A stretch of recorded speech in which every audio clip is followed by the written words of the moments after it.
कि जो सिद्धांत उसमें निकला वो सिद्धांत संपूर्ण जीवन में, सृष्टि में, 3 लोक 14 भुवन में, सारे धर्मशास्त्रों में, पूरी राम कथा में सदैव लागू रहता है। वो सिद्धांत क्या है? गोस्वामी जी वर्णन करते हैं विश्वामित्र जी का। गाधी के पुत्र हैं विश्वामित्र जी। एक यज्ञ करना चाहते,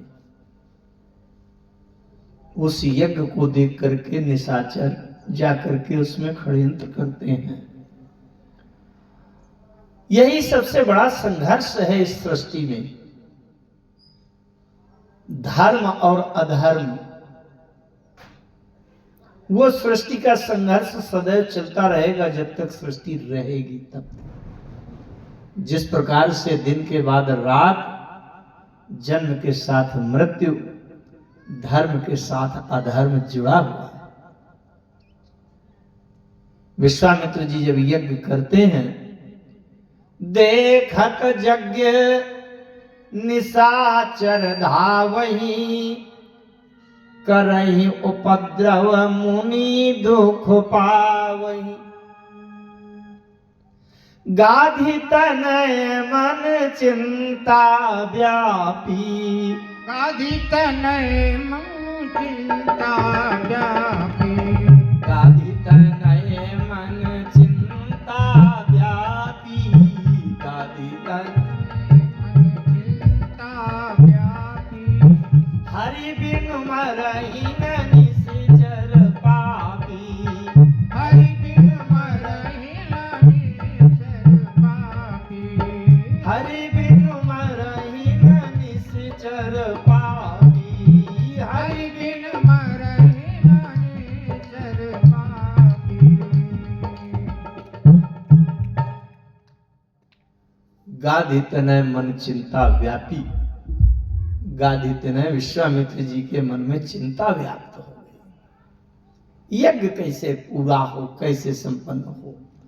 विश्वामित्र जी को पता चला कि अयोध्या में परब्रह्म परमात्मा का अवतार हुआ है, और उस परमात्मा के अवतार का लाभ लेने के लिए प्रेरणा हुई। विश्वामित्र जी विचार करते हैं, एहू मिस देखऊं पद जाई, एहू मिस देखहु पर जाई। एहू मिस देखऊं पद जाई, एहू मिस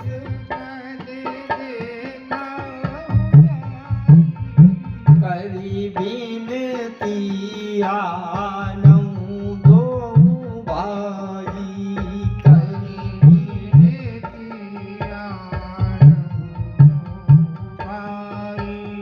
करी बिनती आनऊ दो भाई। विश्वामित्र जी ने विचार किया, एहू मिस। मिस माने जानते हैं क्या होता है? वाह, बहुत सुंदर। ये बहाना है। इसका मतलब यज्ञ की रक्षा करना मुख्य समस्या नहीं है। यज्ञ की रक्षा का तो बहाना मिल गया, लेकिन जीवन का लक्ष्य क्या है? परमात्मा के चरणों का दर्शन करना मुख्य जीवन का मुख्य लक्ष्य। यज्ञ के बहाने से, कथा के बहाने से, कुंभ स्नान के ये सारे बहाना हैं। जीवन का लक्ष्य क्या है? परमात्मा के चरणों का दर्शन करना। श्री भरत जी ने निर्णय ले लिया, आपन दारुण दीनता काम सब ही सिर नाई, देखे बिनु रघुनाथ पद जिया कहे जरनी न जाई। भरत जी ने जो निर्णय दिया होगा, बहुत कुछ सोच समझकर, मंथन करके, विचार करके दिया होगा। भरत जी के अतिरिक्त और कोई होता ना, अयोध्या के राज्य का सिंहासन मिलने वाला है, कोई चूक नहीं सकता था। यहाँ छोटे छोटे जो पद होते हैं, विधायक सांसद बनने के लिए लोग एड़ी से चोटी तक का जोर लगा देते हैं, चाहे वो नैतिक हो चाहे अनैतिक हो, कुछ भी करें, उल्टा सीधा अच्छा बुरा,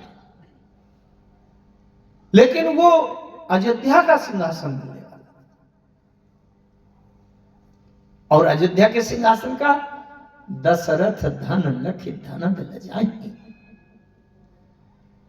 देवताओं के कोषाध्यक्ष कुबेर भी लज्जित हो जाते थे दशरथ जी की यहाँ का धन संपत्ति खजाना। भरत जी ने जो निर्णय दिया होगा, जीवन का बड़ा मंथन किया। अच्छा, एक है तो नहीं, एक बार रावण मारीच के पास गया और मारीच से कहा कि तुम सोने का मृग बन जाओ और उसको राम को दूर भगा ले जाना, तब मैं सीता उठा लाऊंगा।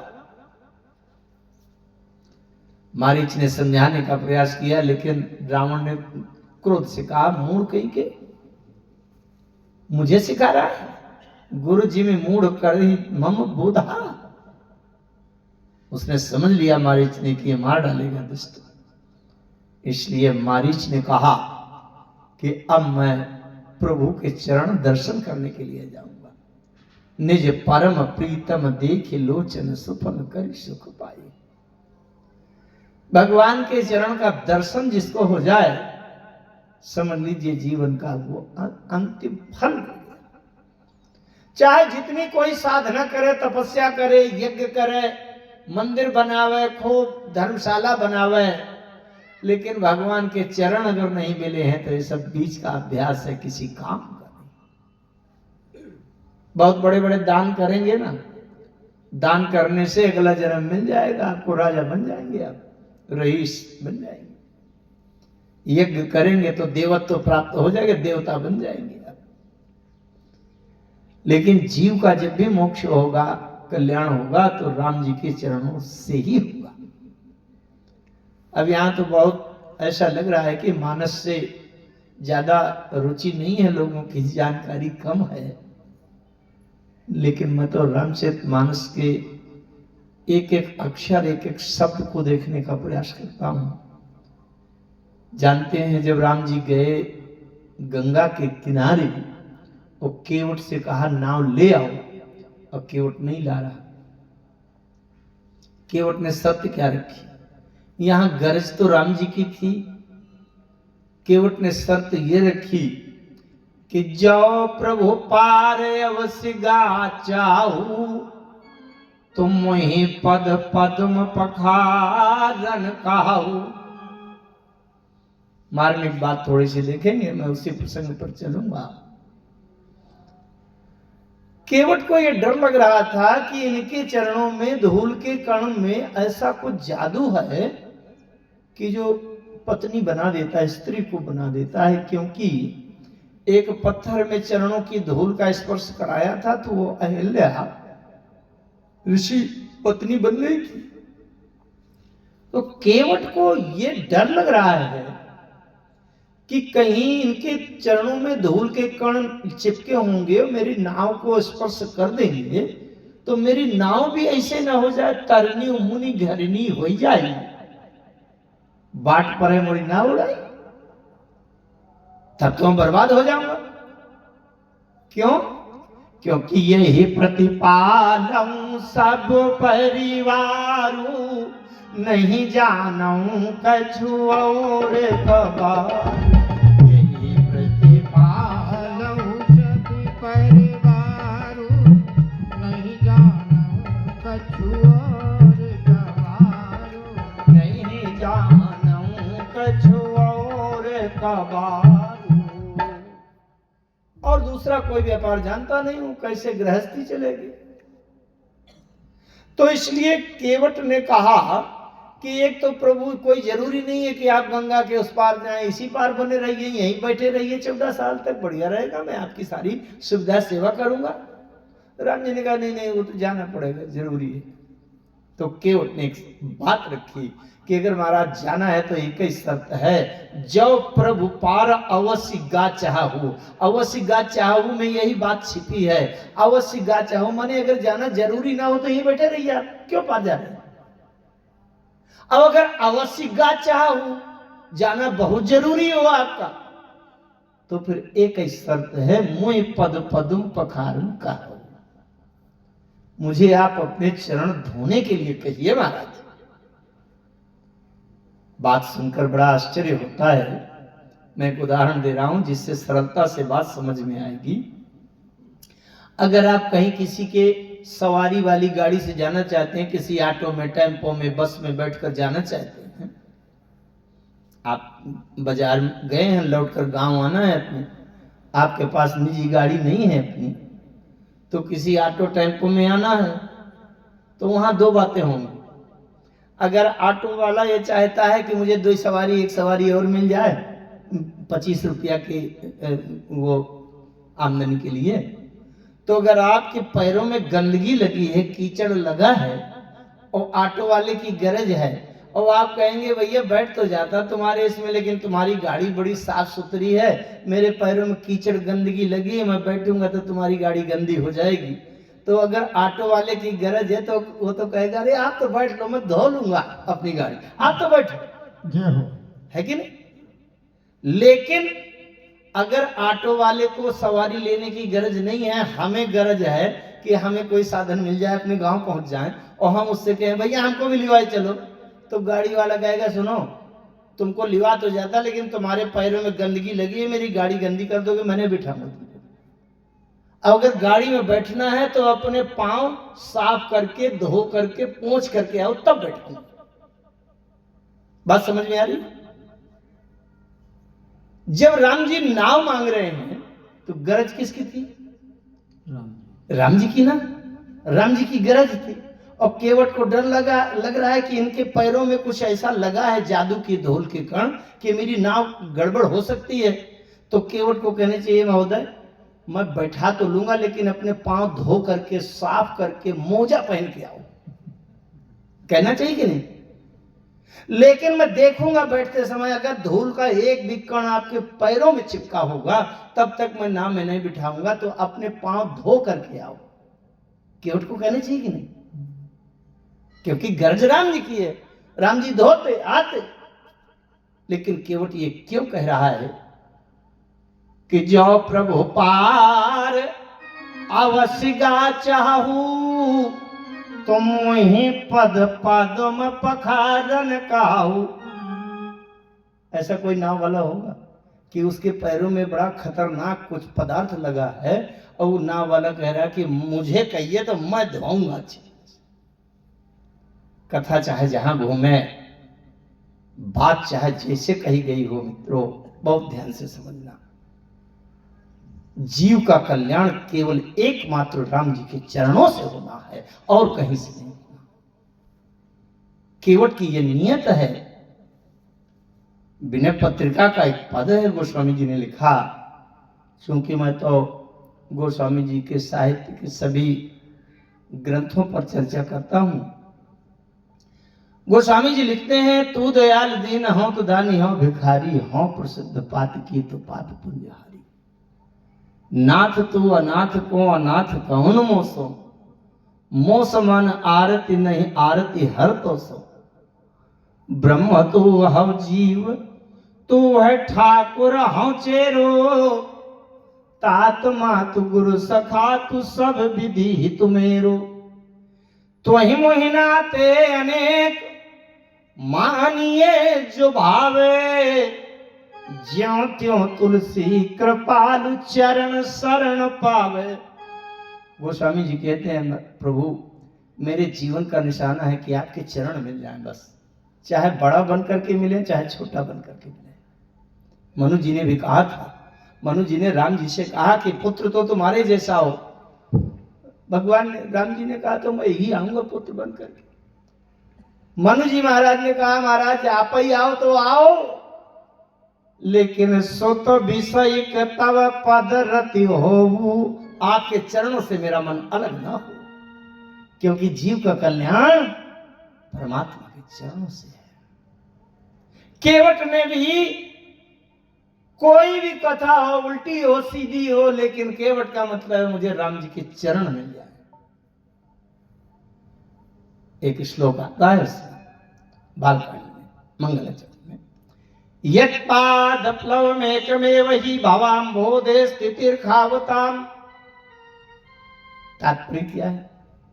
यत् माने जिसके, पाद माने चरण, यत् पाद प्लवम एकम एव ही, प्लवम माने पार करने के लिए, भवाम्भो, भव अम्भो माने अम्भोधि माने समुद्र, भव सागर से पार होने के लिए केवल एक ही नौका है, और वो नौका कौन है?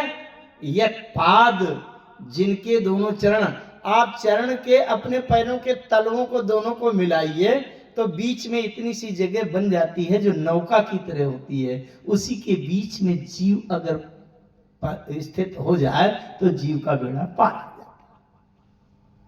राम जी के चरण चाहिए। केवट कहते हैं भगवान छोटी सी नदी पार करने वाली नौका तो मैं तब दे सकता हूं जब भवसागर पार करने वाली नौका आप मुझे दे दे, मैंने चरण दे।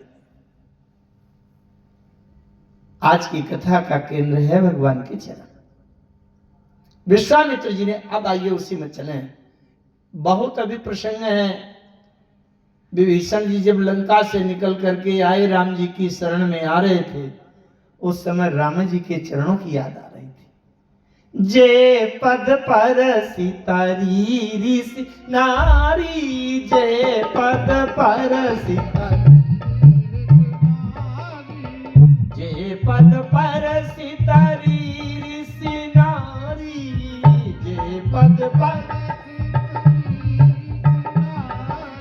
दंडक कानन पावन कारी,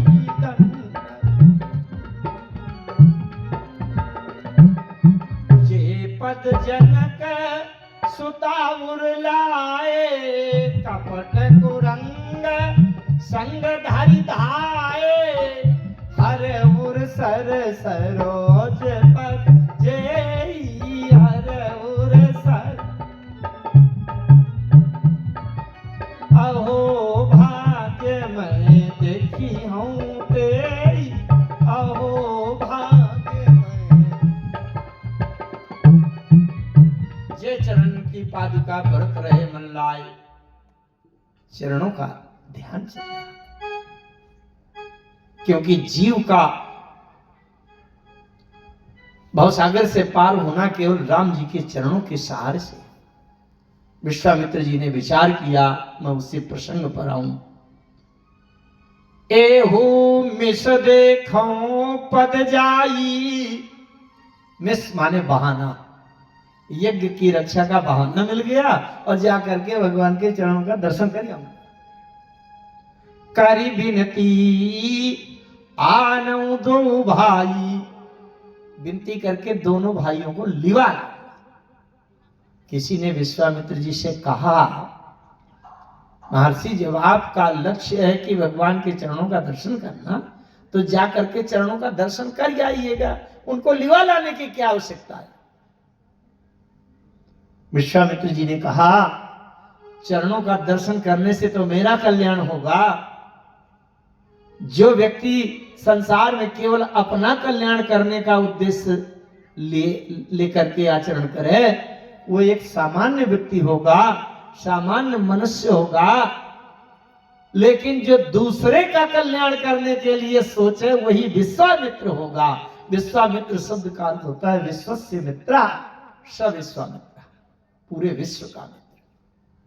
विश्वामित्र जी ने कहा कि मैं तो जाकर के चरणों का दर्शन करके कृतार्थ हो जाऊंगा, धन्य हो जाऊंगा, लेकिन अभी ऐसे भी कुछ जीव हैं जो राम जी के चरणों के दर्शन के लिए वहां तक पहुंच नहीं पाएंगे। तो उनके लिए रामे जी से प्रार्थना करूंगा कि आप चरण वहां तक ले चलें, जिससे कि और लोगों का कल्याण हो। किसी ने पूछा, ऐसे कौन से लोग हैं? विश्वामित्र जी ने उंगली कर दिया कि ये देखो, गौतम ऋषि की पत्नी अहिल्या पत्थर बन गई है, अब बताओ पत्थर से कहा जाए चलो अयोध्या तक तुम राम जी के दर्शन चरणों का दर्शन कर आओ तो जा पाएंगे? पत्थर कहो, उसकी बात मैं करूंगा आगे। तो इसलिए विचार किया कि कर विनती आनो दो भाई, दोनों भाइयों को लिवा लाऊंगा। ये दोनों भाई क्या है? ज्ञान विराग सकल सुख आए ना,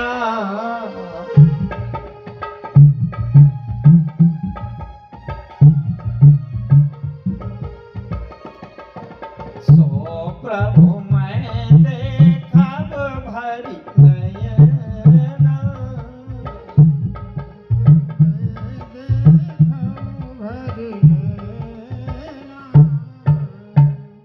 ज्ञान विराग, ज्ञान और वैराग्य के रूप है।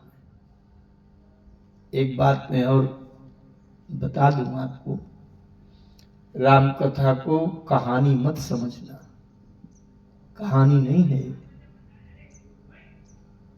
ये। क्या है? जीवन दर्शन है, सृष्टि की रचना का सिद्धांत है, आत्मा और परमात्मा के बीच का जो रहस्य है वो है राम कथा।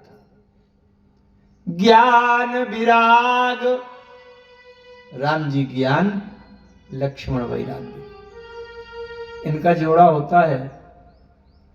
कोई सोचा कि मैं ज्ञानी बन जाऊं, ज्ञान हो जाए, जब तक वैराग्य नहीं है जीवन में ज्ञान नहीं हो सकता। थोड़ी देर बातचीत करने में अगर ज्ञान हो भी जाएगा बुद्धि में बौद्धिक, तो वो ज्ञान टिकेगा नहीं। ज्ञान स्थिर कब होता है? जब जीवन में वैराग्य की स्थिति होगी, तब टिकेगा ज्ञान। ज्ञान विराग सकल सुख अयना,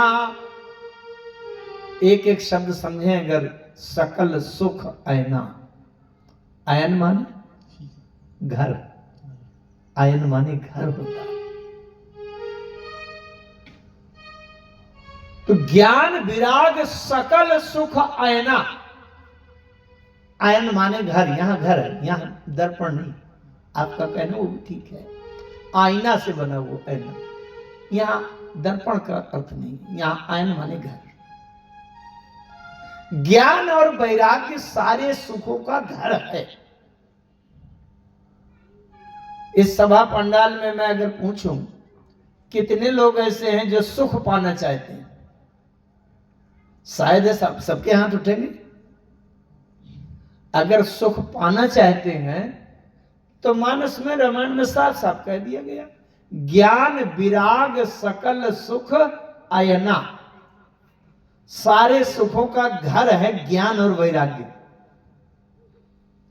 और अगर ये पूछा जाए कि ज्ञान और वैराग्य कितने लोग प्राप्त करना चाहते हैं, एको हाथ नहीं उठेगा। लेकिन सिद्धांत से उल्टा होकर के कभी सफलता नहीं मिल सकती। भगवान कृष्ण कहते हैं, ये शास्त्र विधि मुत्सृज्य वर्तते काम कार्ता न स सिद्धि मवाप्नोति न सुखम न परामति। चूंकि मैं वेद वेदांत उपनिषद ब्रह्म सूत्र गीता इन मंचों पर भी जाता हूं, वेदांत के व्याख्यान करता हूं। गोस्वामी जी के साहित्य में तो सभी ग्रंथों पर चर्चा करता हूं, लेकिन अब यहाँ की जो स्थिति है, यहाँ जो संयोग बना है, पता नहीं आप लोग किस स्तर से मेरा यहाँ प्रयोग कर रहे हैं, ये अब आप जाने, आप लोगों का उद्देश्य जाने कि कितना लाभ ले पाएंगे। ज्ञान और वैराग्य के बिना, अब ज्ञान क्या है आप इसमें ज्यादा कठिनाई न सोचें कि बहुत कठिन बात होगी। वैराग्य क्या है लेकिन बताएंगे अब, जब जिसको अगर कोई जिज्ञासा होगी। सो प्रभु में देखब भरी नैना, यही विधि करत मनोरथ, जात लाग नहीं बार, करिमज्जन सरयू जल गए भूप दरबार, मुनिया गमन सुना जब राजा मुनि आगमन, सुना जब राजा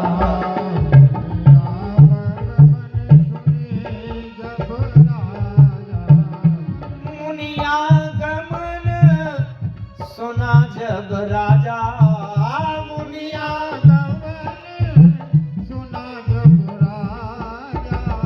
मिलन चले बोले बेप्र समाजा।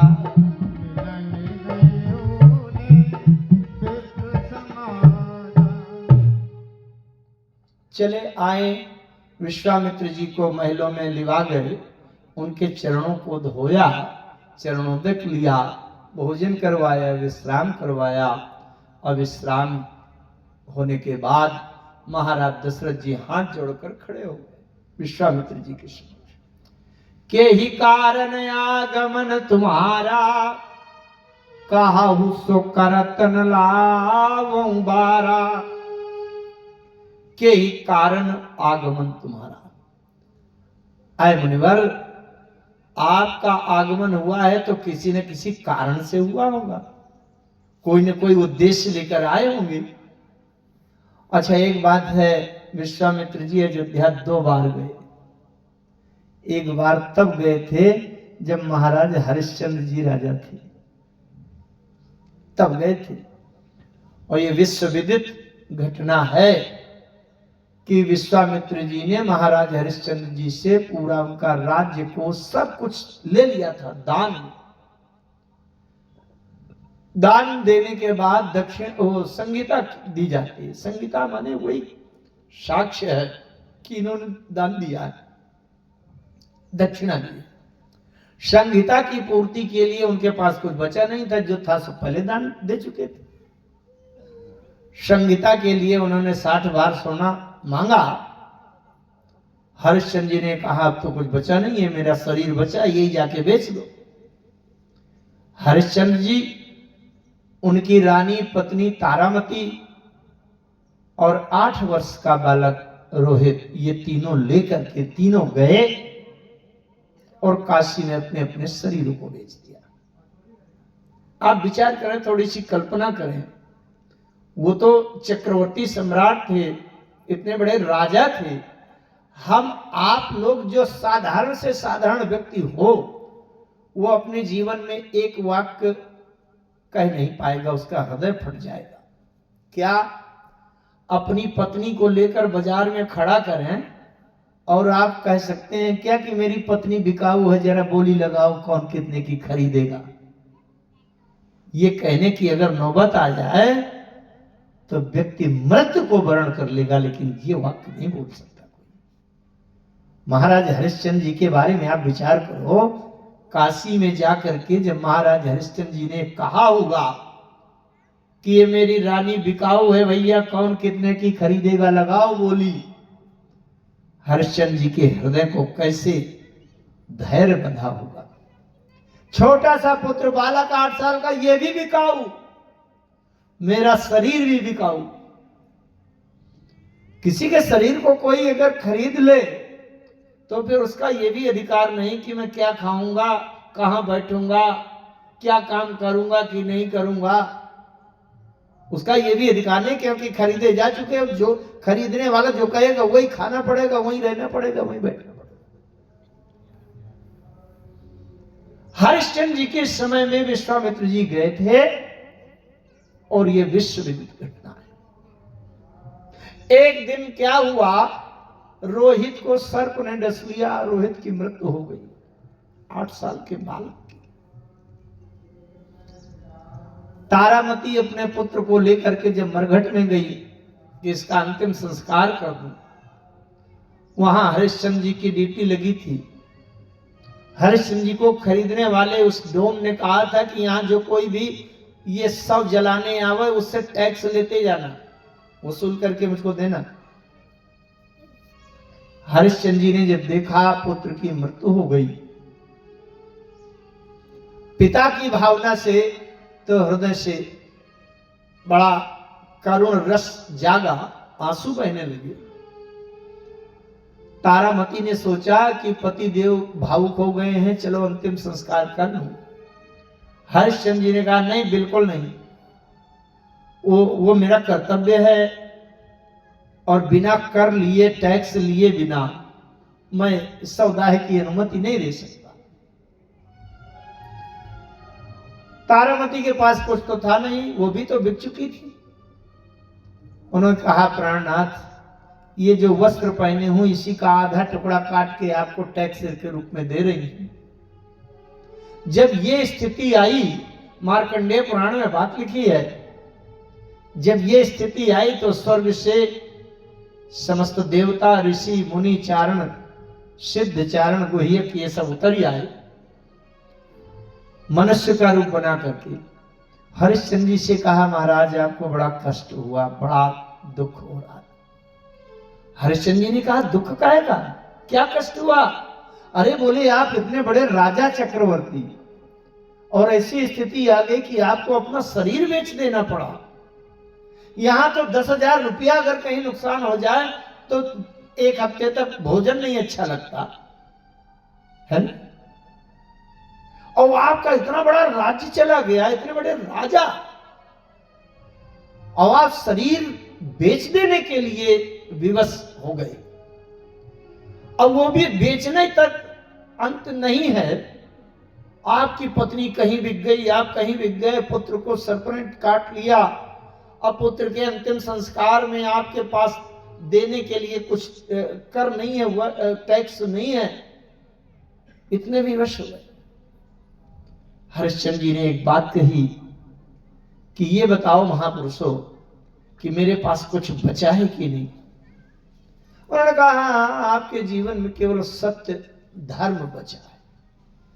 अरे हरिश्चंद्र जी ने कहा कि अगर सत्य की रक्षा के लिए, धर्म की रक्षा के लिए ये पूरा राज्य छिन गया है तो इस प्रकार से सैकड़ों जन्मों तक अब मेरा राज्य छिनता जाए और मुझे धर्म सत्य की रक्षा हो जाए, बच जाए, तो ये मुझे कोई दुख नहीं है। सारे सैकड़ों जन्म इसमें बलिदान है, मैं न्यौछावर करता हूं। सत्य और धर्म इतना महत्वपूर्ण होता है।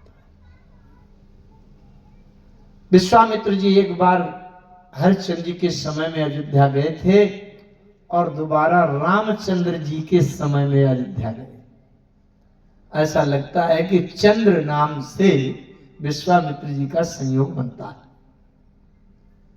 महाराज दशरथ ने कहा महर्षि आपका आगमन बहुत दिनों के बाद हुआ है, हरिश्चंद्र जी के बाद मेरा सौभाग्य उदय हुआ कि मेरे समय में आप आए हैं। के ही कारण आगमन तुम्हारा, काहू सो करत न लाऊं बारा। करत न लाऊं बारा, इसका मतलब ये होता है, दशरथ जी कहते हैं कि जो उद्देश्य लेकर आप आए हो वो बताइए, आपका उद्देश्य, आपकी इच्छा, आपकी याचना, कामना पूर्ण करने में 12 महीने देर नहीं लगाऊंगा, तुरंत आपकी बात पूरी करूंगा जो इच्छा लेकर के आए हो।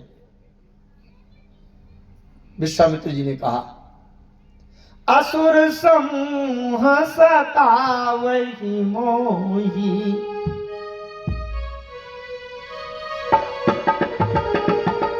असुर समूह सतावहि मोहि।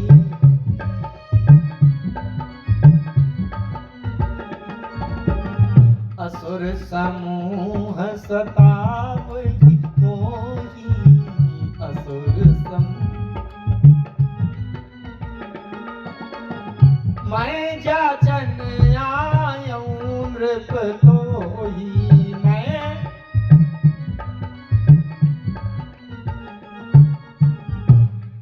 अनुज समेत देहु रघुनाथा,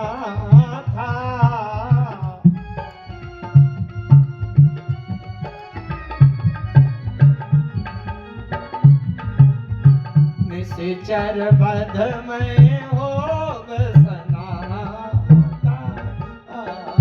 निश्चर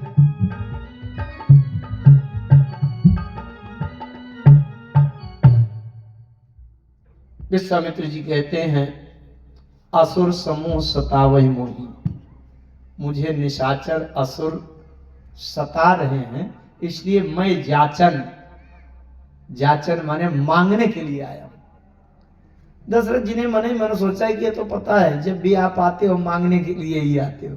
हरिश्चंद्र जी के समय में मांगने आए थे, आज फिर से मांगने आए। मांगो मांगो, कोई बात नहीं, मैं बिल्कुल दे दूंगा, आप निसंकोच होकर के मांगो। विश्वामित्र जी ने कहा, अनुज समेत देहु रघुनाथा, छोटे भाई के सहित राम को दे दीजिए। दशरथ जी ने जैसे सुना राम को दे दीजिए, दशरथ जी ने कहा क्या करोगे राम का? 15 साल की उम्र है राम जी की उस समय, 15 साल की। बोले क्या करेंगे राम का, छोटे से बालक है। विश्वामित्र जी ने कहा, उन बड़े बड़े दिग्विजयी राक्षसों के सामने मुठभेड़ में खड़ा कर दूंगा और राम जी से राक्षसों को मरवा दूंगा और इसके बाद सनात हो जाऊंगा। और ये दशरथ जी के प्राण कांप गए, रोम रोम थर्रा गया। अरे आप ये छोटे छोटे बालक हैं, आप तक अभी इन्होंने युद्ध देखा तक नहीं, करने की तो बात छोड़ो। दशरथ जी ने कहा अपनी सेना भेज दो, अस्त्र शस्त्र की सहायता दे दूं। विश्वामित्र जी ने कहा नहीं। दशरथ जी ने कहा मैं स्वयं चलूं, अपनी वीरांगना महारानी कैकेयी को साथ में लेकर के चलूं। कई बार इंद्र की सहायता करने के लिए बड़े बड़े विजेता राक्षसों से युद्ध किया है मैंने, मैं चलूं? विश्वामित्र जी ने कहा बिल्कुल नहीं। क्यों? बोले अनुज समेत देहु रघुनाथा, आज तुम राम को मान लिया। बहुत ध्यान से समझिएगा बात। विश्वामित्र जी कहते हैं कि मैं, अच्छा दशरथ जी ने कहा, बोले महर्षि ये बात ठीक नहीं है, जैसे आप हमारे पूर्वज हरिश्चंद्र जी के समय में आए थे और जो जो चीज मांगी थी उसी तरह मांगिए और सब देने को तैयार हूं। मांगो भूमि धेनु धन कोसा, सर्वस देऊं आज सहरोसा, देह प्राण ते प्रिय कछु नाही, सो मुनि देव निमिष एक माही। 2 अक्षर का राम होता है। अगर राम मांगने आए हैं तो मांगो भूमि, भूमि मांगो, धेनु माने गौएं मांगो, धन मांगो, कोष माने खजाना मांगो, देह मांगो, क्योंकि हमारे पूर्वज हरिश्चंद्र जी का शरीर ले लिया था। हाँ, हरिश्चंद्र जी से उनके प्राण नहीं मांगे थे और मैं एक कदम आगे बढ़कर प्राण भी देने को तैयार हूं। देह प्राण ते प्रिय कछु नाही, सो मुनि देव निमिष एक माही। प्राणों से ज्यादा प्रिय कुछ नहीं होता। सबसे ज्यादा प्रिय, संसार में सबसे ज्यादा प्रिय तो देह, और देह से भी ज्यादा प्रिय प्राण। देह सबसे ज्यादा प्रिय होता है ना। जैसे अगर हमसे कोई कहे कि 2 लाख रुपया देंगे गुरुजी, आप अपनी उंगली काट के दे दीजिए हमको, हम तो नहीं देंगे। मुझे लगता है आप में से कोई नहीं देगा, है ना, क्योंकि देह बहुत प्यारा है। लेकिन एक दिन इस उंगली में कोई चोट लग गई हल्की फुल्की और 10-15 दिन मलहम पट्टी हुई। 20 दिन के बाद एक डॉक्टर ने कहा गुरुजी आपकी उंगली में इन्फेक्शन हो गया, पॉइजन फैल गया और ये उंगली काटनी पड़ेगी, नहीं तो शरीर फैल जाएगा तो आप मर जाएंगे। अरे हम कहेंगे 2 लाख रुपया मुझसे ले, जल्दी उंगली काटो या हाथ काटो, कहते हैं कि नहीं? ऐसी स्थितियां आती हैं। देह कब तक प्रिय होता है, ध्यान से समझना आप। देह तब तक प्रिय होता है जब प्राण दांव पर न लगे, प्राणों को खतरा ना हो। अगर प्राणों को खतरा है तो हाथ कटवा देते हैं, तमाम के पैर कट गए तो बिना हाथ के जीवन तो जी लेंगे, बिना पैर के लंगड़े होकर जी, लेकिन बिना प्राण के जीवन किसी के चल सकता है? इसका मतलब देह से ज्यादा प्राण प्रिय। हम लोग कहीं ना कहीं संसारिकता में भटके हुए हैं, भूले हुए हैं, जो शरीर को सुंदर शक्तिशाली बनाने के चक्कर में पूरा जीवन लगा देते हैं। अब प्राणों का कल्याण कैसे होगा, इस बात पर कभी विचार नहीं करते। जबकि मनुष्य से ज्यादा बुद्धिमान इस सृष्टि में दूसरा कोई जीव शरीरधारी नहीं होता। शरीर तो थोड़े दिन का साथी है। दशरथ जी कहते हैं, देह प्राण ते प्रिय कछु नाही, सो मुनि दे मुनि में से एक माही। आप आदेश करिए, अभी शरीर दिए देता हूं, हाथ पांव काट के दे दूंगा। आपको मेरे प्राणों की आवश्यकता हो, गट्टे से प्राण निकाल दूंगा। सब सुत प्रिय मोहि प्राण की नाही, लेकिन राम देत नहीं बनई गोसाई। अच्छा, एक प्रश्न है, विचार बिंदु, कि जैसे दशरथ जी कहते हैं, सब सुत प्रिय मोहि प्राण की नाई, सभी पुत्र मुझे प्राणों की तरह प्रिय हैं। अच्छा, जब प्राण देने के लिए तैयार हैं तो प्राणों के समान प्रिय वस्तु भी दे सकते हैं। जैसे कोई यज्ञ हो रहा है और यज्ञ की समिति सहयोग मांगने गए और किसी ने कहा हम 1100 रुपया दे देंगे, 1100 रुपया देने को तैयार है। समिति वालों ने उनसे कहा, अच्छा तो 1100 रुपया जब आप देने को तैयार हैं तो 1100 रुपए के मूल्य का घी दे दीजिए आप, अथवा 1100 रुपए के वस्त्र कपड़े दे दीजिए, यज्ञ में वस्त्र भी लगेंगे, या 1100 रुपए की कीमत के मूल्य के चावल दे दीजिए। तो जो व्यक्ति 1100 रुपया दे सकता है तो 1100 के मूल्य की कोई भी वस्तु मांगो, उसको देने में क्या परेशानी? दशरथ जी कहते हैं, सब सुत प्रिय मोहि प्राण की नाई, और प्राण दे सकते हैं। मांगो भूमि धेनु धन कोसा, सर्वस देऊं आज सहरोसा, देह प्राण ते प्रिय कछु नाही, सो मुनि देऊं निमिष एक माही। पलक झपकने की देर नहीं लगेगी और उससे पहले मैं दे दूंगा। क्या क्या? देह प्राण, शरीर दे दूंगा, प्राण भी दे दूंगा। बोलो,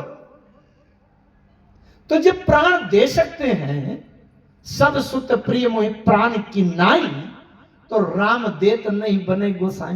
क्यों कह रहे हैं? राम नहीं दे पाऊंगा महाराज। और फिर से थोड़ी बातें समझिए। विश्वामित्र जी से कहा, आप भूमि मांगो, धेनु मांगो, गौ मांगो, खजाना मांगो। विश्वामित्र जी ने कहा, राजन ये सब कुछ मांग कर मैंने देख लिया है। एक बार आया था तुम्हारे पूर्वज हरिश्चंद्र जी से, मैंने सब कुछ मांग लिया था, भूमि मांग लिया, कोष मांग लिया, गौएं मांग लिया, देह भी मांग लिया। वो सब मांग करके देख लिया, दोबारा मांगने की नौबत आ गई। इसलिए इस बार राम से कम नहीं मांगूंगा, और जो एक बार राम को मांग लेता है उसको दोबारा जीवन में फिर मांगने की नौबत नहीं आती। क्यों? सृष्टि में हर रचना, हर चीज अधूरी है। अगर हमारे पास 200 गौएं हैं तो सृष्टि का सब कुछ नहीं है, अभी और गौएं हैं। हमारे खजाने में अगर 100 कुंटल सोना भरा है तो यही सब कुछ नहीं है, अभी हजारों टन सोना अभी दूसरी जगह भरा। लेकिन राम पूर्ण है। जब तक हम अपूर्ण अधूरे को मांगेंगे तब तक बार बार मांगने की नौबत आती रहेगी। लेकिन राम पूर्ण है, अगर एक बार पूर्ण को मांग लिया जाए तो फिर मांगने की नौबत नहीं आएगी। गोस्वामी जी कवितावली में कहते हैं, जग जाचिय को न जाचिय, जो जिया जाचिय जान की जान ही रे, और जे ही जाचत जाचक ताजरी जाए, जो जारत जोर जहां नहीं रे। गोस्वामी जी कहते हैं जग जाचिए को ना, जाचिए माने मांगना, याचना। संसार में कोई किसी से मत मांगो। किसी ने कहा बिना मांगे काम नहीं चलता, तो बोले अगर मांगना है तो जिए जाचिए जानकी जान ही रे। जिए माने हृदय के भीतर से जानकी जान को मांग लो, जानकी प्राण को मांग लो, जानकी नाथ को मांग लो। बोले क्या होगा इससे? बोले जे ही जाचत जाचक ताजरी जाए। राम को मांग लेने के बाद मांगने वाली वृत्ति भस्म हो जाएगी। जो जारत जोर जहां नहीं रही, पूरे संसार को जो मांगने वाली वृत्ति है वो जला रही है। गोस्वामी जी कहते हैं ये इसलिए बार बार मांगना पड़ रहा है कि राम से कम अगर आपने मांगा है तो आपको बार बार मांगना पड़ेगा, लेकिन अगर एक बार आपने राम को मांग लिया तो मांगना समाप्त हो जाएगा। मनु जी महाराज तपस्या कर रहे थे और मनु जी की तपस्या को देखकर विधि हरिहर तप देखिए पारा। और मनु समीप आए बहुबारा, मांगहु बर बहु भांति लुभाए। परम धीर नहीं चलहि चलाए। ब्रह्मा विष्णु महेश आए, 1 2 बार 10 बार नहीं आए, बहुबारा, बहुत बार आए। और तीनों के तीनों कह रहे हैं मांगो मांगो मांगो। मनु जी नहीं मांग रहे। क्यों?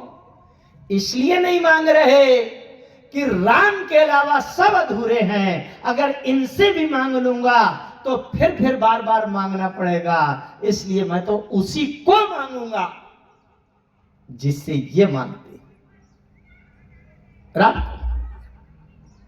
विश्वामित्र जी कहते हैं मैं राम से कम नहीं मांगूंगा राजन। दशरथ जी ने ये क्यों कहा कि सब सुत प्रिय मोहि प्राण की नाई, राम देत नहीं बने गोसाई। राम नहीं दे पाऊंगा महाराज। क्यों? ये बड़ा रहस्यमय है। ये जो शब्द है, ये सिद्धांत है, बड़ा गहरा है। प्राण देने से प्राण तो दोबारा मिल जाएगा। शरीर दे देंगे, शरीर दोबारा फिर मिल जाएगा। जब दूसरा जन्म होगा फिर से शरीर मिल जाएगा। अच्छा, फिर दोबारा जन्म होगा तो प्राण मिल जाएगा कि नहीं? भले हम मनुष्य के बाद घोड़ा बने, भैंस बने, मगर, घड़ियाल, केकड़ा, बिच्छू, सांप बने, कुत्ता बिल्ली बने, प्राण तो मिलेगा कि नहीं? बहुत ध्यान से समझना। देह चला जाएगा तो दोबारा मिल जाएगा, प्राण चला जाएगा तो प्राण मिल जाएगा। लेकिन राम अगर एक बार जीवन से चला गया तो राम दोबारा नहीं मिलेगा। इसलिए राम देत नहीं बने गोसाई। उपनिषदों का विषय है राम क्यों नहीं देती बनता। थोड़ी सी बात समझाने का प्रयास करूंगा, शायद एकाग्रता बने। अब तो संख्या कुछ हो गई है श्रोताओं की। जिस प्रकार से हमारे शरीर का मुख्य तत्व है प्राण, है ना?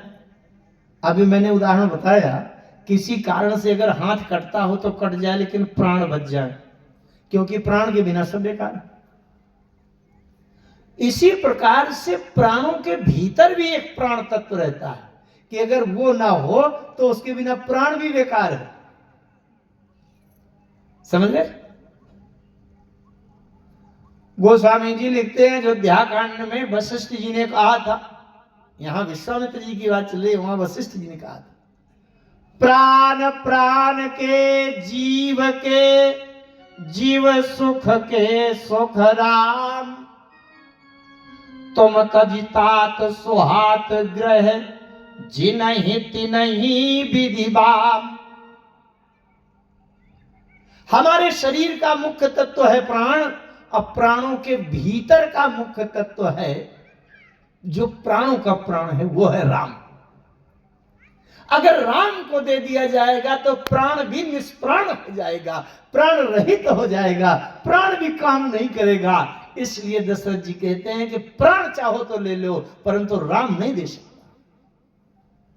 यही तो कैकेयी जी से भी कहा था।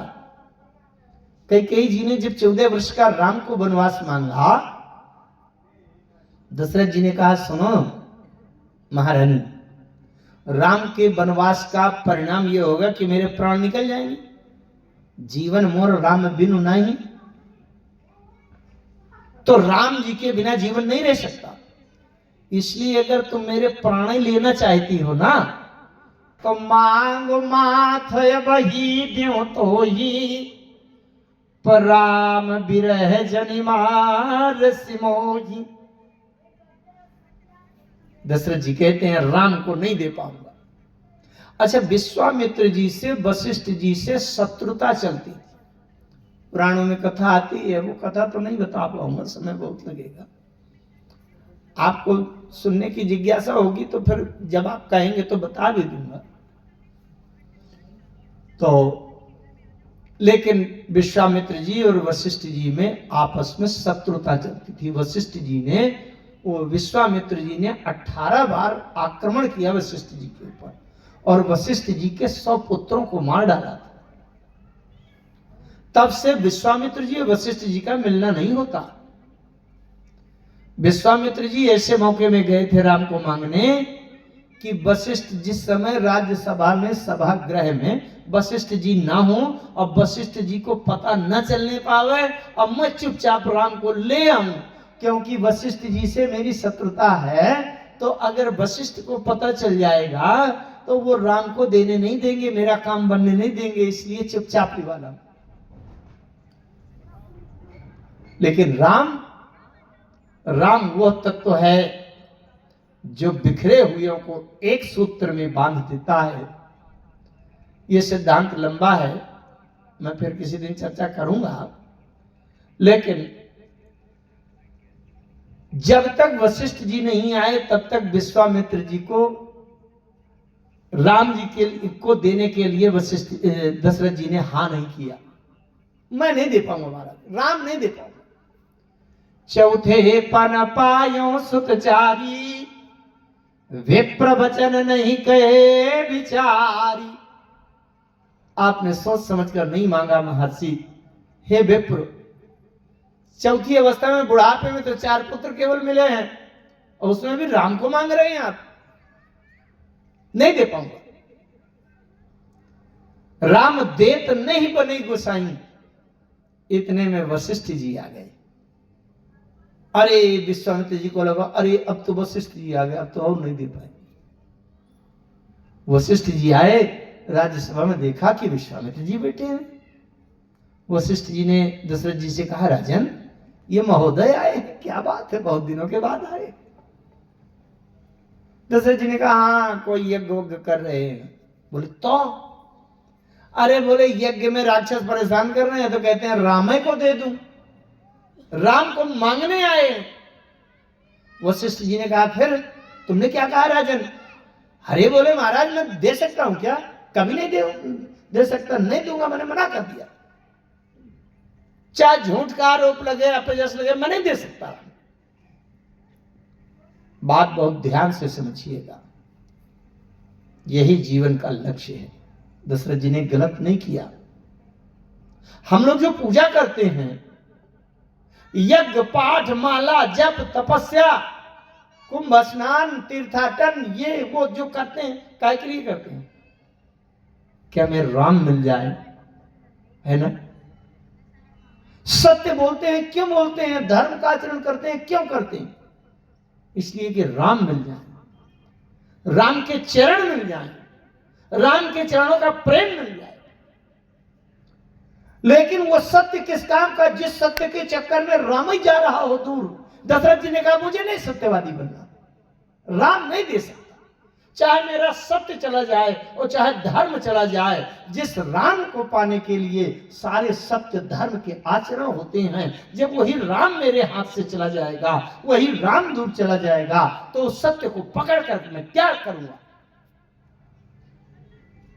हमारे जीवन का कल्याण केवल राम जी से।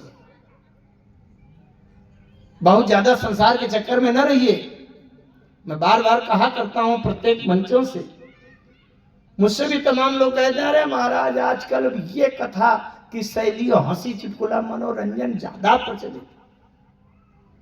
मैं कहता हूं मैं अपने सिद्धांत में 3 लोग 14 भुवन में सबसे अकेला रह जाऊं तो भी मुझे पक्का दृढ़ विश्वास है कि मेरा कल्याण केवल राम जी से होगा, संसार वालों से नहीं। ये मेरा सिद्धांत। हमें अंतर हृदय से राम से संबंध जोड़ना है। संसार तो बाहर का कवर है, ढक्कन है, पैकिंग है। किसी चीज की पैकिंग बहुत अच्छी है, सामान बिल्कुल घटिया है, किस काम? हमें तो हृदय की भावना से राम से समर्पण का संबंध जोड़ना है। और साधन क्या है? साधन केवल कथा है। उस कथा में भी अगर हम मिलावट, हंसी चुटकुला भर दें तो फिर हमारे जीवन में बचा क्या?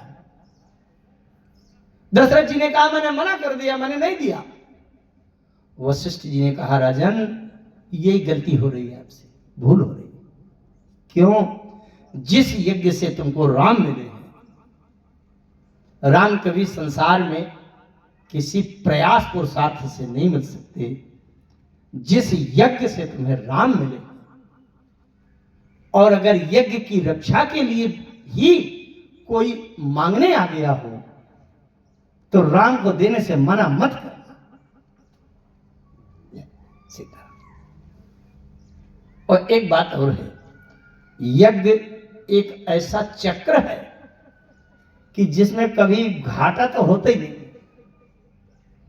जिस समय दशरथ जी को यह दुख हुआ कि मेरे पुत्र नहीं है, एक बार भूपति मन माही भय गलानि मोरे सुत नाई। अच्छा, एक भी पुत्र दशरथ जी के होता तो गलानी तो ना होती। अथवा अगर हम पूर्व जन्म के मनु जी के वरदान से जोड़ें तो मनु जी को जिसने वचन दिया था, सत्य सत्य पन सत्य हमारा, पूर्व मैं अभिलाष तुम्हारा, नृपतौ तनय होब मैं आई, वो एक ही तो था। तो अगर वह राम जी ही आकर के पुत्र बन जाते तो दशरथ जी का वो जो दुख था वो मिट जाता। लेकिन जब गुरु जी से कहा मेरे पुत्र नहीं है, वशिष्ठ जी ने कहा राजन ऐसा करो, एक यज्ञ करवा दो। यज्ञ करवा दो तो तुम्हें पुत्र मिल जाएंगे। कितने मिलेंगे? धरहु धीर हुई है सुत चारी, 4 पुत्र मिलेंगे। अगर भगवान के दिए हुए वचन आशीर्वाद से भी जोड़े तो 1 पुत्र मिलना चाहिए, भगवान का वचन पूरा हो जाता। लेकिन विश्वामित्र जी कहते हैं अगर यज्ञ करोगे तो 4 गुना फल मिलेगा, 1 पुत्र की जगह 4 मिलेंगे। यज्ञ एक ऐसा चक्र है, बताता मैं और गीता से भी अन्य जगहों से भी, जिसमें कभी घाटा तो होता ही नहीं है। वशिष्ठ जी ने कहा 1 पुत्र की जगह 4 पुत्र मिले, 4 गुना फल मिला। जैसे एक बार आपने कोई व्यापार किया, 10,000 रुपया लगाया, उसमें पूंजी लगाई और 40,000 मिल जाए तो दोबारा वही व्यापार अगर आ जाएगा तो फिर 20,000 लगाने में आपको डर नहीं लगेगा। जब 10,000 में 40,000 मिल गए थे तो 20,000 लगाओ तो 80,000 मिले। वशिष्ठ जी ने कहा राजन 1 पुत्र की जगह यज्ञ करने से तुम्हें 4 पुत्र मिले हैं। अब दोबारा 2 पुत्र की पूंजी लगाने का अगर समय आ गया है तो आप पीछे मत हटो, 2 पुत्र लगाओगे तो तुम्हें 8 मिलेंगे। राम और लक्ष्मण 2 पुत्रों को भेजो तो लौटकर तुम्हें 8 मिलेंगे। बात सही है। ये दोनों जब गए विश्वामित्र जी के साथ में यज्ञ रक्षा किया, संपन्न हुआ, आगे एक यज्ञ हो रहा था जनकपुर में, धनुष यज्ञ, वहां चले गए और फिर वहां धनुष को तोड़ा, विवाह हुआ। जब लौट कर आए तो 4 पुत्र 4 बहुएं, 8 की संख्या मिल गई। लौटकर 2 की जगह 8 मिल गई। ये हो आइए मूल बिंदु जो कहना था उसको मैं ले चलूं, 2-4 मिनट में बात करूं। जब वशिष्ठ जी ने समझाया तब वशिष्ठ बहुविधि समझावा, नृप संदेह नाश कहाँ पावा। अति आदर दूत ने बुलाए, सौंप दिया। जाकर के जब विश्वामित्र जी जा रहे थे तो एक राक्षसी आई, चले जात मन दिन दिखाई, सुन ताड़का क्रोध करी धाई, एक ही बाण प्राण हर ली। ताड़का को मार दिया। विश्वामित्र जी ने अपने प्रभु ब्रह्मण्य देव में जाना और पहचान लिया, तब ऋषि निज नाथ ही जिय चीन्ही। 5 मिनट की बात जरा ध्यान से सुनिएगा। अपने प्रभु को पहचान लिया। विश्वामित्र जी ने राम जी से कहा, कुछ पढ़े लिखे हो कि नहीं? राम जी ने कहा, हाँ पढ़े। बोले क्या पढ़े? बोले संसार में जितनी विद्या होती हो सभी पढ़े, फिजिक्स भी, मैथ्स भी, त्रिकोणमिति भी, मैग्नेटिज्म भी, इलेक्ट्रिसिटी भी, सब पढ़े। विश्वामित्र जी ने कहा, किसने पढ़ाया है? अच्छा, पहले उस पौराणिक काल में एक आपको बात बताऊं कि तब ग्रंथ पुस्तकें नहीं होती थी। ये वेद पुराण सारे ग्रंथ लेखन के रूप में, पुस्तक के रूप में तो कलयुग में है। इसके पहले युगों में पुस्तक नहीं मिलती थी किसी चीज की। इसीलिए उस समय केवल गुरु से शिष्य, गुरु जब शिष्य को पढ़ाता था तो गुरु शिष्य परंपरा से ज्ञान और विद्या शिक्षा प्राप्त होती थी। तब किसी से पूछा जाता था कि तुम्हारे गुरु का नाम क्या है, किसके शिष्य हो, किसने पढ़ाया? अगर गुरु विद्वान होगा, ज्ञानी होगा, तब तो उसका शिष्य भी ज्ञानवान होगा। अब जब गुरु है ज्ञानी नहीं है तो उसके शिष्य का महत्व नहीं। अरे क्या, जब इसका गुरु नहीं जानता ये क्या जाने। और तब गुरु शिष्य की पात्रता देख करके जो नियम होता था उसके अनुसार विद्या देता, सब किसी को नहीं देता। आज के समय में तो पुस्तकें बनी मिलती है, चाहे आप वेद उठा लाओ, चाहे जो कुछ खरीद लाओ, पढ़ो। इसलिए अपात्र के पास भी विद्या पहुंच जाती है। आइए मैं जो बात कर रहा था उसकी करूं। विश्वामित्र जी ने पूछा राम जी से, क्या पढ़े हो, किसने पढ़ाया है? राम जी ने कहा, सारी विद्याएं पढ़े हूं। गुरु ग्रह गए पढ़न रघुराई, अल्पकाल विद्या सब आई। पाई नहीं है, आई। पाने की जरूरत नहीं है, पहले से परिपूर्ण भरपूर है। आई का मतलब ये, वो विद्याएं दौड़कर राम जी के पास आ गए कि हम भी धन्य हो जाए इनकी सेवा में। अच्छा, तो तब ऋषि निज नाथ ही जिय चीन्ही, विद्या निधि कहूं विद्या दीनी। निधि माने जानते हैं क्या होता है? निधि माने खजाना, भंडार। विद्या निधि है राम जी, विद्या के भंडार हैं, विद्या के सागर हैं। और राम जी को विद्या निधि को भी विद्या दे दिया। अगर कोई ये कहे कि प्रशांत महासागर में पानी बिल्कुल नहीं रह गया, पूरा सूख गया है, अब फिर यहां से कोई कहे कि बताओ अगर प्रशांत महासागर में पानी की कमी हो गई हो तो मैं अपना टैंकर भेज दूं तो भर देगा प्रशांत महासागर। तो वो टैंकर कितना बड़ा होगा है? अगर हम अनिल अंबानी से कहें कि पैसा रुपया की कोई जरूरत हो, कमी हो तो बताना, कितना बड़ा रईस होगा वो। राम जी विद्या निधि, और विद्या निधि माने विद्या का महासागर राम जी, और विद्या निधि को भी विद्या दीन ही। विश्वामित्र जी कितने महान हैं। क्या विद्या दिया? जैसे आज के समय में सेना लगाई जाती है तमाम वहां लेह लद्दाख में सियाचिन में लगी है मिलिट्री, बीएसएफ के जवान। तो एक अतिरिक्त काम और बढ़ जाता है कि उनको भोजन पानी रसद सामग्री भेजो, काम बढ़ गया ना। विश्वामित्र, जैसे आपके यहां एक दिन राष्ट्रपति के पुत्र आवे 3 दिन रहने के लिए, आपके घर में रुकेंगे? अरे आप परेशान हो जाएंगे। राष्ट्रपति का लड़का आया है, पता नहीं कौन सा पानी पीता हो, यहाँ मिले दुर्ग में कि ना मिले पानी, अमेरिका वाला पानी पीता हो, पता नहीं कौन सा नाश्ता करे, क्या कौन सा ब्रेकफास्ट ले, क्या ले, कुछ पता है? विश्वामित्र जी तो लंगोटीधारी साधु थे, आश्रम में रहने वाले, और चक्रवर्ती नरेंद्र महाराज दशरथ के ज्येष्ठ लाडले पुत्र राम को लिवा लाए हैं। पता नहीं कौन सा नाश्ता करते हो, कौन सा मेवा खाते हो, कौन सा हलवा खाते हो। अब विश्वामित्र जी के पास मिले ना मिले, तो विश्वामित्र जी ने एक विद्या दे दी कि जाते लागन क्षुधा पिपासा। बोलो, आज का वैज्ञानिक अभी कितना बौना है, कितना पीछे है।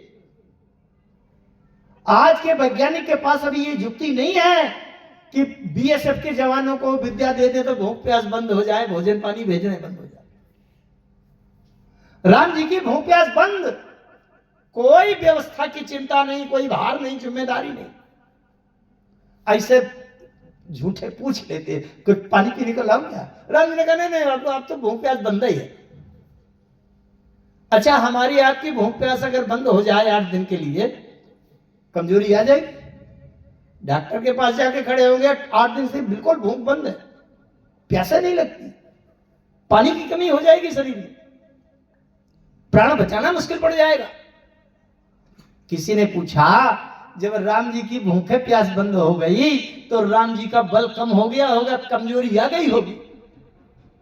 बोले नहीं आई। जाते लागन क्षुधा पिपासा, अतुलित बल तन तेज प्रकाशा।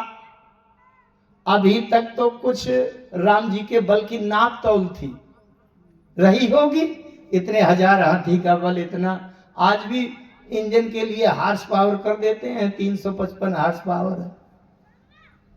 तो तब अभी तक तो हो सकता है बल की नाप तौल रही हो, लेकिन विश्वामित्र जी ने जब विद्या दिया, भूख प्यास बंद हो गई, तो अतुलित बल, अब बल की कोई तौल नहीं। फिर कहा कि शरीर ढीला हो गया होगा, सुस्त हो गया होगा। बोले अतुलित बल तन तेज प्रकाशा, शरीर में तेज, चंचलता, स्फूर्ति, प्रकाश ये मिल गया। और फिर क्या किया? आयुध सर्व समर्पी गए प्रभु निज आश्रम आनी। विश्वामित्र जी अपने आश्रम में लिवा लाए, जितने अस्त्र शस्त्र, बाण, तलवार, भाला, बच्ची, जो कुछ भी शक्ति, ये सब कुछ राम जी को दे दिया, और ये चलाना सिखा दिया। ये बाण इस तरह से चलाया जाता है, ये शक्ति ऐसे चलाई जाएगी, सब कुछ चलाना सिखा। यज्ञ किया, यज्ञ की रक्षा हो गई, क्योंकि जहां राम जी स्वयं रक्षाकार पहरेदारी करें, आप रहे मख की रखवारी। यज्ञ संपन्न हो गया। किसी ने विश्वामित्र जी से पूछा कि ये बताइए, यज्ञ की रक्षा करने में राम जी का क्या लगा? राम जी का तो कुछ नहीं लगा। आपने राम जी को विद्या दे दिया, अतुलित बल दे दिया, आपने शरीर में तेज दे दिया, प्रकाश दे दिया, आपने आयुध माने अस्त्र शस्त्र दे दिया, उसका चलाना सिखा दिया, तो आप ही न मार लेते, राम जी को लेने क्यों गए थे? ध्यान से समझिएगा। अरे ये सब कुछ आप ही के व्यवस्था से सब कुछ राम जी चल रहे, आप ही न राक्षसों को मार लेते। विश्वामित्र जी ने बड़ी तात्विक बात कही। बोले मैं अस्त्र शस्त्र लेने नहीं गया था, बल लेने नहीं गया था, विद्या लेने नहीं गया था, ये तो पुरुषार्थ है। इतना पुरुषार्थ करो कि सारा बल, विद्या, अस्त्र शस्त्र, तेज, ये सब कुछ आपके पास आ जाए। लेकिन सब कुछ आ जाने के बाद भी आप राक्षसों का संहार नहीं कर पाएंगे। कब तक? विश्वामित्र जी कहते हैं मैं बल लेने नहीं गया था, अस्त्र शस्त्र ये तो सब मेरे पास है, लेकिन सब होने के बाद जब तक राम मेरे साथ नहीं होंगे तब तक दोष दुर्गुण रूपी निशाचरों का वध नहीं होगा। हमें सब कुछ हो लेकिन हमारे साथ अगर राम जी की कृपा न हो तब तक ये निशाचरों का दोष का दुर्गुण का संहार नहीं हो सकता। विश्वामित्र जी कहते हैं गाधी तनय मन चिंता व्यापी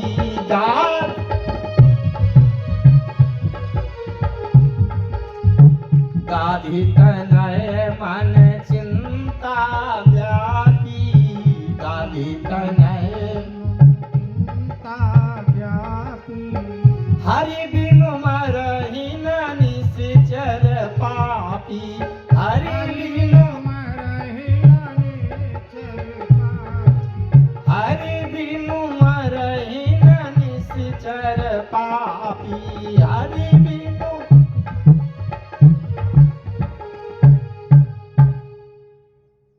संसार की सारी बल शक्ति एक तरफ और राम जी की कृपा एक तरफ। हरि बिनु मरहि न निश्चर पापी, राम कथा क्यों करते हैं? राम जी की कृपा प्राप्त करने का एकमात्र साधन है कि भगवान का यश गायन करें, अपने हृदय की निष्ठा को केंद्रित करके राम जी में समर्पण करें। राम जी की कृपा के बिना जीव का उद्धार मोक्ष बेड़ा पार नहीं हो सकता। आइए इसी सद्भावना के साथ 2 बार भगवान की शरणागति में समर्पण वाणी को विराम। हरि शरणम हरि शरणम हरि शरणम हरि शरणम।